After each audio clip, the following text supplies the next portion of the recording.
बिस्मिल्लाहिर्रहमानिर्रहीम। अस्सलाम वालेकुम वरहमतुल्लाहि वबरकातुहू। Welcome to Rabia kitchen. आज मैं आप लोगों के लिए मज़ेदार से मटन की रेसिपी लेके आई हूँ। इतनी गर्मियों में अगर आप चाहते हैं कि झटपट खाना बने वो भी मज़ेदार, तो इस वीडियो को फुल वॉच कीजिएगा। आइए बनाना स्टार्ट करते हैं। 1 किलो मैंने मटन लिया है। आप इसे बीफ से भी बना सकते हैं। सबसे पहले हम अपनी कढ़ाई के अंदर सारा मटन डाल देंगे। आप गोश्त को इस तरीके से करके पहले रख देंगी तो आपको कुकिंग करना बहुत आसान लगेगा। इसके अंदर हम डालेंगे 1 टेबलस्पून लहसुन अदरक का पेस्ट।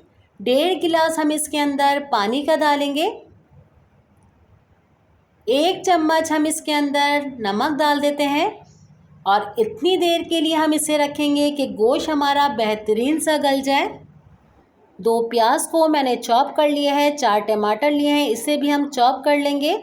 अब हम अपना दूसरा बर्तन लेंगे। इसके अंदर 1/4 कप ऑयल डालेंगे। ऑयल अच्छा सा गर्म कर लेंगे। इसके अंदर हम सारे प्याज को डालेंगे। अच्छे से प्याज को हम हिला लेते हैं। प्याज को हमें लाल नहीं करने, सिर्फ गोल्डन कलर देना है। और ये देखिए हमारे प्याज के अंदर खूबसूरत सा कलर आ गया। सिर्फ इतना ही कलर चाहिए। अब हम इसके अंदर 1 टेबलस्पून लहसुन अदरक का पेस्ट डाल देंगे। साथ ही हम इसके अंदर चॉप टमाटर डाल देते हैं। अच्छी तरीके से पहले इन दोनों को मिक्स कर लेंगे हम। और 1/4 कप हम इसके अंदर पानी डालेंगे क्योंकि हमें टमाटरों को सॉफ्ट करना है। फ़ौरन हम इसको ढक देंगे क्योंकि ढकने से हमारे टमाटरों के अंदर अच्छे से सॉफ्टनेस आ जाती है।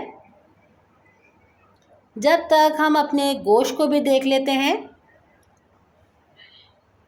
ये देखिए गोश्त के अंदर आधा कप जितना पानी रह गया है। गोश्त काफ़ी हद तक गल चुका है। ये मसाले में भी गलेगा। बस इसका चूल्हा अब हम बंद कर देते हैं। अब हम अपने मसाले को चेक करेंगे।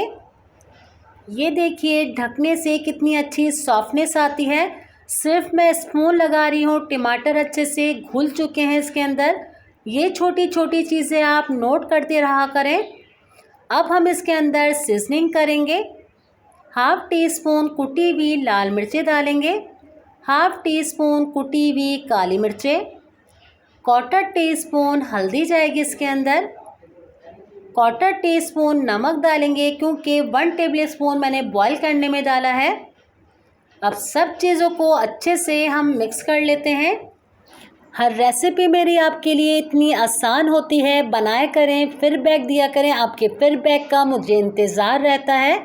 अब हम इसके अंदर बॉयल मटन डालेंगे और मटन डाल के भी 1 मिनट तक अच्छी तरीके से इसको भूनते रहेंगे कि सारे मटन के अंदर सारा मसाला रस बस जाए हमारा। अगर आपको मेरी वीडियो इस वक्त अच्छी लग रही है तो मुझे लाइक कर दीजिए। फैमिली फ्रेंड में ज़्यादा से ज़्यादा शेयर कीजिए। मेरे चैनल पर नए हैं तो सब्सक्राइब करके बेल आइकन के बटन को क्लिक कर दीजिए। इसी के अंदर हम आधा कप दही डालेंगे। अच्छी तरीके से इसको हम मिक्स कर लेते हैं। इसके अंदर हम बची हुई यखनी डाल देते हैं। इसे भी अच्छी तरीके से मिक्स कर लेंगे और 2 मिनट के लिए इसको मैं ढक के रखूँगी। सारे मसाले अच्छी तरीके से मिक्स हो जाएंगे इसके अंदर। इसे हम चेक कर लेते हैं। अब इसका ऑयल सारा ऊपर आ चुका है। मसाला अच्छा सा भून चुका है इसका।